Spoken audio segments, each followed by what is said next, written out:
ज्या प्लास्टिकच्या खुर्चीवर आपण सगळे बसलोय तिच्यामुळे नाही, तर एका वेगळ्याच प्रॉडक्टमुळे ही कंपनी 3500 कोटी कमावते. ही गोष्ट आहे नीलकमलची. पारिक ब्रदर्स सुरुवातीला छोट्या स्केलवर मोल्डिंग बिझनेस करत होते. जर्मनीच्या एक्झिबिशनमध्ये त्यांनी प्लास्टिक चेअरचा आयडिया पाहिला आणि भारतात नीलकमल सुरू केलं. आपल्याला वाटतं ही फक्त चेअर बनवणारी कंपनी आहे, पण खरी गेम इथे नव्हती. त्यांनी एक गोष्ट लक्षात घेतली, बेव्हरेज इंडस्ट्री अजूनही जड लाकडी क्रेट्स वापरत होती.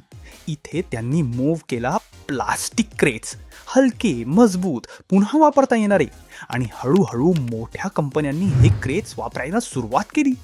आज सिच्युएशन अशी आहे की नीलकमलच्या रेव्हेन्यूचा मोठा हिस्सा चेअर्समधून नाही, क्रेट्समधून येतो. एक साधी खुर्ची दिसते, पण बिझनेस मागचं लॉजिक वेगळंच असतं. अशा गोष्टी एकदा लक्षात आल्या की नजरच बदलते. तुमच्या आजूबाजूला असा कोणी असेल ज्याला बिझनेस वेगळ्या नजरेतून बघायला हवं, त्याच्यापर्यंत ही गोष्ट नक्की पोहोचू द्या.